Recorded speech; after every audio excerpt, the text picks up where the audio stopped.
Diamond Tool and Die, sponsor number 7 for Tucker Reynolds Jr. from Westbrook, Connecticut. Alongside Jeff Pearl currently second in points. Mark Lajeunesse third. Todd Ciravello fourth. And Dennis Gate, unfortunately, not with us tonight, being shown still in the 5th spot. That could change tonight. Keep your eyes on the heavy hitters. Our defending track champion is car number 43. The Porter and Chester Institute entry for Jerry Pearl. Dave Bonyansky, car number 08X, a little bit lagging behind as the pace car heads in. Feature time for the gentlemen that live by the grace of God at 500 horsepower. Green flag sends him off.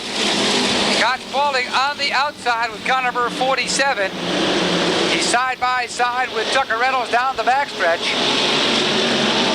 Two fairly young drivers out front of this talented field. Little high-speed bumper stack. Still side by side. It looks as though Bonyansky pulling off the speedway on the backstretch. There's car number 08X retiring from the competition. Jerry Pearl running fourth right behind the 19 of Hewitt. As you can see, some of the heavy hitters kind of stacking it up right in the middle of the pack. It's going to take a few laps to sort this one out. We are 2 laps and counting into this 35-lap feature. Warren Lee slowing with car number 14. He's fading to the back of the pack. Meanwhile, up front, it's all-out war. Everybody hard on the throttle. A couple of cars pull out of line. Everybody appears to have recovered nicely. We stay on the green as Mark Lajeunesse, car number 33, continues his march to the front of the field. The double three is one of the fastest cars in the outside lane all season long. Again, standing tall in qualifying, appears to be strong again tonight in feature action. In the meantime, Scott Spaulding has opened up a rather comfortable advantage. Car number 47 is way out front, and Warren Lee appears to be getting the black flag from the flag stand. Let's see if he'll pull it down into the infield out of harm's way. Action aplenty back in the pack.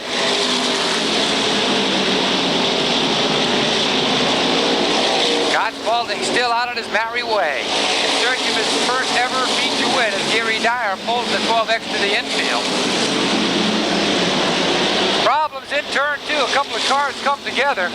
It appears to be the 31 of Todd Ciravello and the 21 of Michael Gaeta. And Ciravello slowing on the backstretch, unable to get the car refired in time. Once again, they wind him up off the turn. Moves Hewitt ducks to the inside with car number 19, testing the skills of Tucker Reynolds. The young rookie holds up well, but Jimmy Broderick also makes a move to the inside with car number 3. Car in trouble. The 33 of Lajeunesse goes right around in turn number 4. He's facing...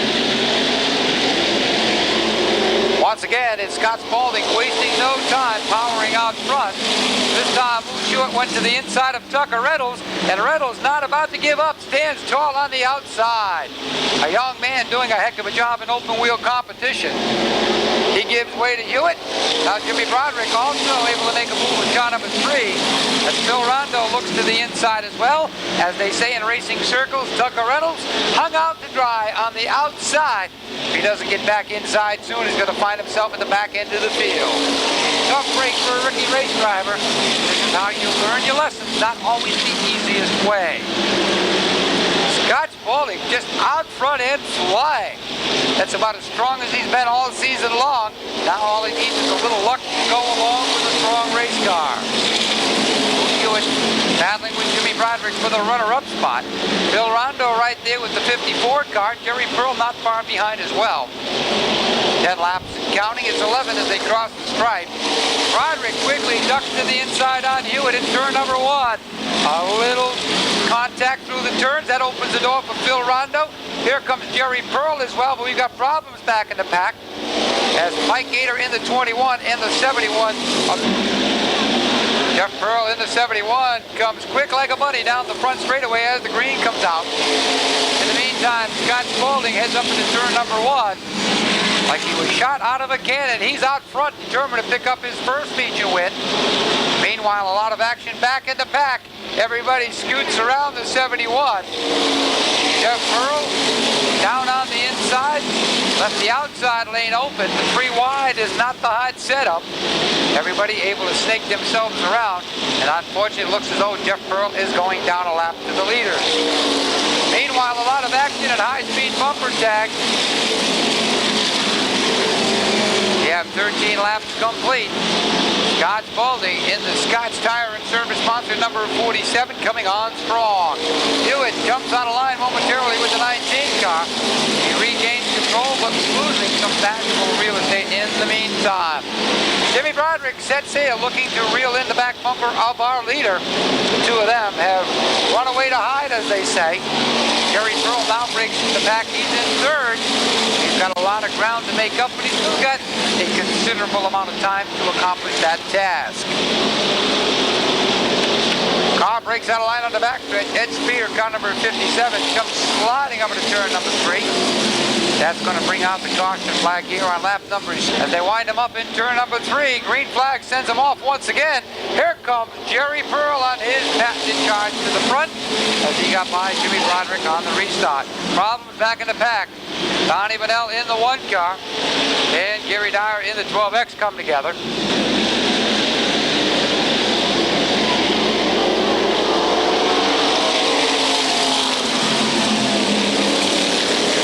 Wow, we've got all kind of problems on the front stretch. We've got cars everywhere. Dave Bonyansky's 08X, Gary Dyer's 12H, but unfortunately, mechanical problems setting in, and it looks as though that's going to be the end of the night.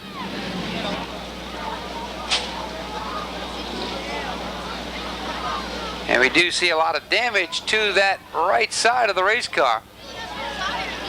Right, he won a while back, looking for win number 2. Broderick currently 8th in the point standings.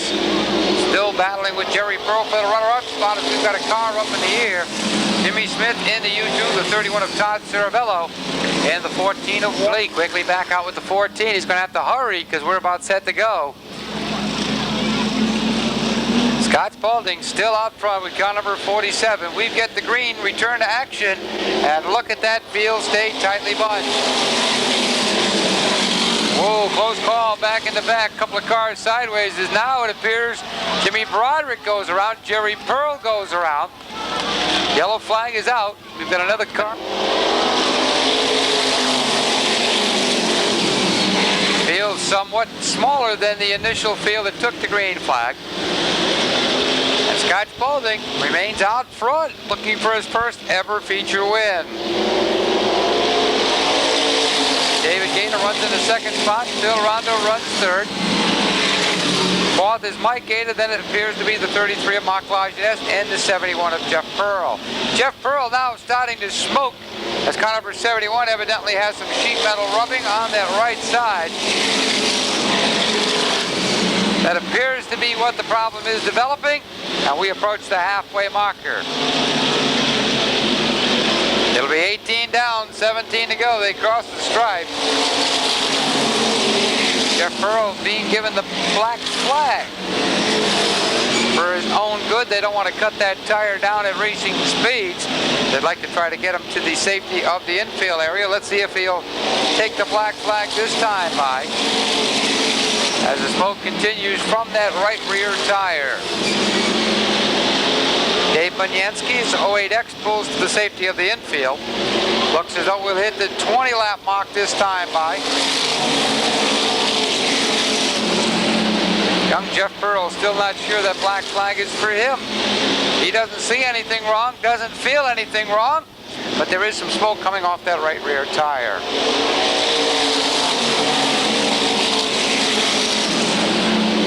Meanwhile, they start stacking them up in the front of the field.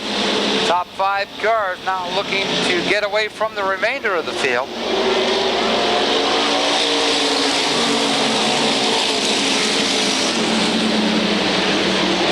Jeff Pearl now brings it down onto the apron, realizing he has something amiss. And this time by, it should be 23 laps completed. Jeff Pearl slowing the car, and as you can see, the smoke also goes away. Definitely some sheet metal smoking on that right, or rubbing on that right rear tire, which was causing the smoke. Meanwhile, back back up front as we pick up the action. Scott Spaulding still out front. He's been there for 24 circuits. He'd like to be there for the remaining 11. David Gator, the current point leader, chasing him down, and Phil Rondo not far as he runs right on the back bumper of David Gator's 27. Michael Gator, Mark Lajeunesse, Todd Ciravello, and Jerry Pearl in that order, all looking to recover for a good finish before this one is over.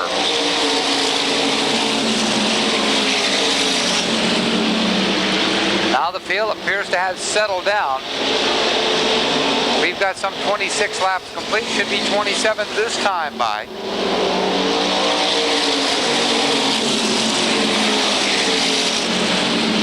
Jerry Pearl definitely closing in. Whether or not he can take advantage and pass a couple of these cars remains to be seen. Time is definitely a factor. Scott Spaulding appears to be very fast. Is he fast enough to hold off the charges of the other 6 cars? Well, we're not quite sure, as Warren Lee goes around to the backstretch, but he refires the 14th, puts it in a forward gear, looking to come back out. It'll be 30 completed as they cross the stripe this time by. That'll leave just a 5-lap shootout for the checkers. And Scott Spaulding still in search of his first ever feature win. David Gator definitely closing in. Phil Rondo attempting to be a factor. Michael Gator distant 4th. Mark Lajeunesse holds on to the 5th spot. A couple of slower cars may be in this one before it's over. Time running out. Phil Rondo looks to the outside of David Gator, finds the door closed, now pulls back in line. It'll be 32 laps completed this time by, and Phil Rondo, again mounting a challenge to the inside, gets around Gary Dyer, and David Gator is right there. Now we've got a couple of cars spinning, and that's going to bring out the caution flag. Throttle, he'd like to win this one, folks. A little encouragement goes a long way as Phil Rondo now chasing him down. Michael Gator being used as a little toy as Jerry Pearl and Todd Ciravello both looking to improve their standings. Popsicle sticks are out. We're down to just 2 short circuits as Hewitt once again sideways with the 19 car. Time running out. Let's see if Scott Spaulding can hang on. White flag coming out this time around as Scott Spaulding continues to lead Phil Rondo. The 21 of Mike Gator running in that 3rd position. Final time around the 1/3 mile oval as Scott Spaulding and Phil Rondo work their way through the turns. Out of turn number 4 for the final time as Scott Spaulding picks up his first ever modified win. Tire in service. Valente Automall. National Tire. Mark's Auto Center, sponsor number 47, is finally in victory lane. Also in here is the Quality Auto and Electric sponsorship. So as you can see, a lot of banners being carried by Scott Spaulding in his first ever feature win.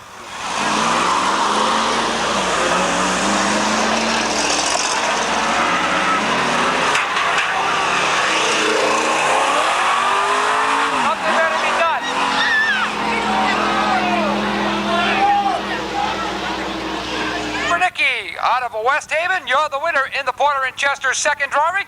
Report down to their informational display booth. Well, folks, he's a little nervous to say the least, but he can hear you now as Scott Spaulding wrecks the roof on his race car, but he is what you would consider a very happy camper. Yes. All he can say is yes. Yes, it is, Scott Spaulding. It is your night here at the Speedway. Right from the beginning, you set the pace. It was quick. There was a lot of action behind you. But what's up front is what counts, young man. You've got your first ever modified feature win in the bank. It's got to feel pretty good. First, I want to thank my wife. She's been through this with me for 10 years or so. Kind of speechless. I appreciate all my help, my crew, my sponsors. We're going to give you, we'll do it for you. Valente's Auto Mall, Scott's Tire and Service. We got Mark's Auto. We got Quality Auto. Anybody else we missed? Mr. Robert, National Tire. Mr. Robert in National Tire. We can't forget him. You know, it's got to feel pretty good. You won't really believe this has happened until sometime tomorrow afternoon, I'm sure. But it's got to feel pretty good. And we got some fans down here, a couple of hugs and a couple of kisses. I want to thank my sister and all my relatives that come watch me. This is what it's all about, and it's going to be one hell of a night. Well, you know, you wrecked the car pretty heavily 3 weeks ago, yet it looks as good as ever, running even stronger. So maybe every once in a while, that's what you need to get the fire lit once again. Go without that. Yes, I understand that, and I agree. But right now, a very happy bunch of people down here in Victory Lane.